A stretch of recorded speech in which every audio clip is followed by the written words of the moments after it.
Chance. Jagtial గెలుస్తుందా ఓడిపోతుందా అనేది పక్కకు పెట్టండి.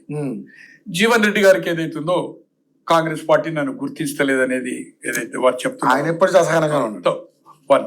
కాంగ్రెస్ పార్టీ తెలుగుదేశంలో ఒకసారి మంత్రి పదవి వచ్చేది, కాంగ్రెస్ పార్టీలో వారికి ఒకసారి మంత్రి పదవి వచ్చేది.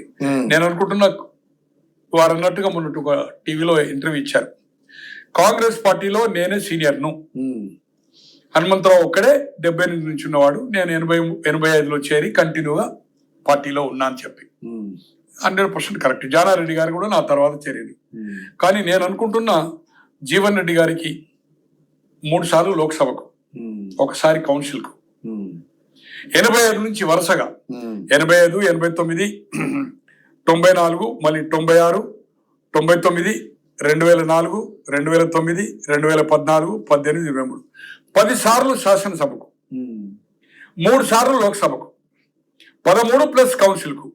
85 నుంచి ఈ రాష్ట్ర చరిత్రలో ఒకసారి పార్టీ మారి ఇంకో పార్టీలోకి వచ్చి కంటిన్యూగా ఇంతకాలము 85 నుంచి అంటే దాదాపు 40 సంవత్సరాలకి వెళ్ళి పార్టీ సోల్జర్ గా ఉన్నాడు. పార్టీ ఏది చెప్పినా చేసిన వరకని పార్టీకి వారు ఏదైతుందో చేసిన సర్వీసులో భాగంగానే కంటిన్యూ 10 సార్లు కాంగ్రెస్ పార్టీ టికెట్ ఇచ్చింది, లోకసభకు 3 సార్లు ఇచ్చింది, 2 సార్లు ఉప ఎన్నిక 2006, 2008 మంత్రి పదవి ఇచ్చాది.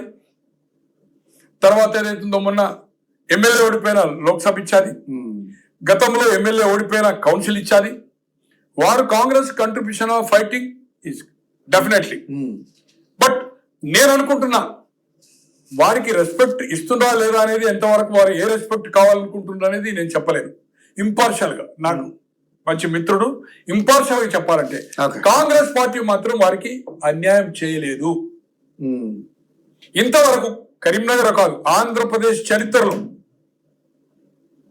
ఒక పార్టీలో ఉండి, అంటే 2 పార్టీలు అనుకోండి, తెలుగుదేశం, భాస్కర్ ఉండి ఈ పార్టీలకు వచ్చిన తర్వాత 10 సార్లు శాసనసభకు, ఒకసారి కౌన్సిల్, 3 సార్లు లోక్సభ, 14 సార్లు టికెట్ ఇచ్చిన సంఘటన, బీఫామ్ ఇచ్చిన సంఘటన ఇంతవరకు ఈ రాష్ట్ర చరిత్రలో లేదు, ఉమ్మడి రాష్ట్రం కానీ సపరేట్ రాష్ట్రంలో.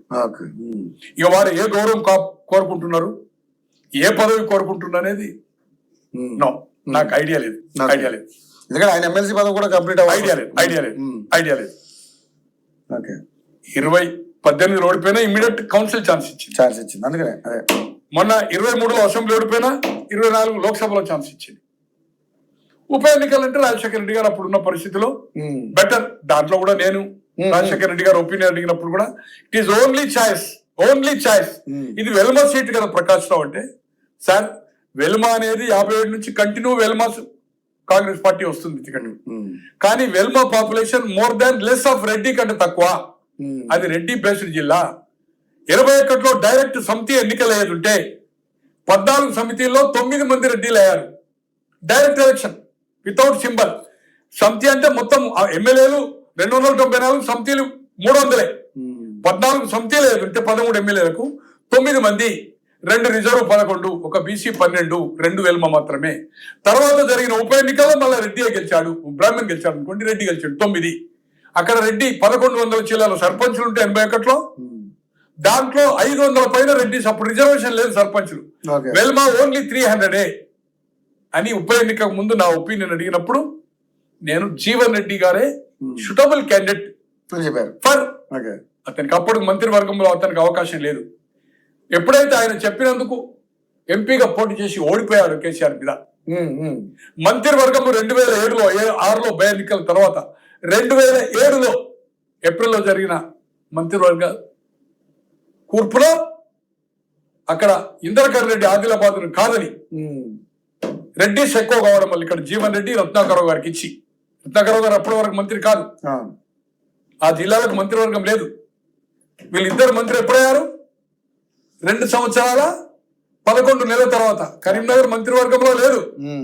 చెన్నారెడ్డి గారి కేబినెట్ లో 78 మార్చి నుంచి 80 అక్టోబర్ వరకు 2 సంవత్సరాల 11 నెలల వరకు లేదు, 9 మంది గెలిచిన.